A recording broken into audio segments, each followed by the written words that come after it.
Audio article by the Common Constitutionalist entitled Justice Anthony Kennedy, More Powerful Than Any President. Some say the President of the United States, no matter who that is at any given time, is the most powerful man in the world. As the chief executive of the United States, he commands both the largest and most powerful military and also the largest and most powerful economy on the planet. This may be true on the world stage, but it is not the case domestically. For years now, Supreme Court Associate Justice Anthony Kennedy has been the most powerful person in America. While this is an abomination of federalism, it is nevertheless true, and it's something that seems to be thrown about as no big deal by the legal, political, and pundit class. Well, it is a big effing deal, hat tip Joe Biden, yet has evidently become the new normal.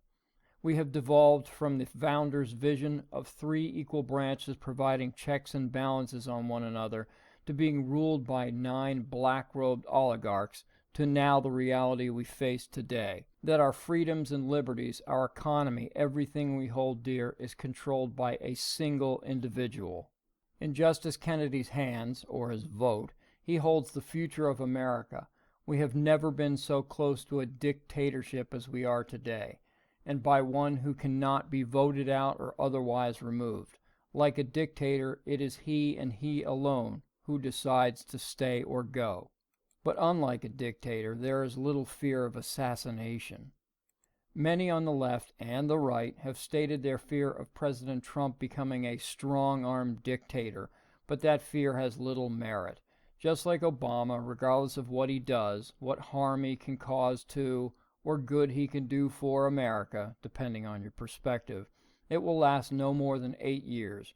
After that, if his successor wishes to undo or change things, he or she is able to try. In other words, anything a president does can be undone.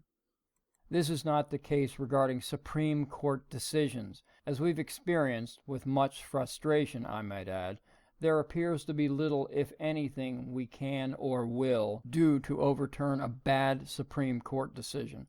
High court decisions are held by many in the same regard as are the 10 Commandments, higher by some. And as most important decisions recently have been of the narrow-margined 5-4 variety, this puts Kennedy clearly in charge. So in charge is he that Elizabeth Wydra, president of the leftist Constitutional Accountability Center, wrote a piece attempting to convince Kennedy not to retire. Quote, "It is impossible to imagine any stronger or more able steward of Justice Kennedy's legacy than Kennedy himself. In the years ahead, Kennedy's influence over the nation's future will be more compelling than ever. In short, the Supreme Court is once again the Kennedy Court," unquote, Wydra quipped. By once again, she of course means that we are back to a 9-justice court. And what she says is not all terrifying. But as scary as this is, she is absolutely right. Obamacare notwithstanding, the decisions of the High Court normally split evenly. Roberts, Alito, Thomas, and hopefully Gorsuch are, within reason, constitutionalists, as opposed to the socialist one-mind collective of Ginsburg, Breyer, Sotomayor, and Kagan. Rarely do these 4 ever stray from an unconstitutionally progressive decision. This leaves Kennedy as the wild card, capable of wielding such power over an entire nation as to make Ramesses II jealous. Ramesses II is considered to be the most powerful of all the pharaohs. And one has to wonder if he looks at it this way. I assume he must, although it doesn't appear to have gone to his head, yet.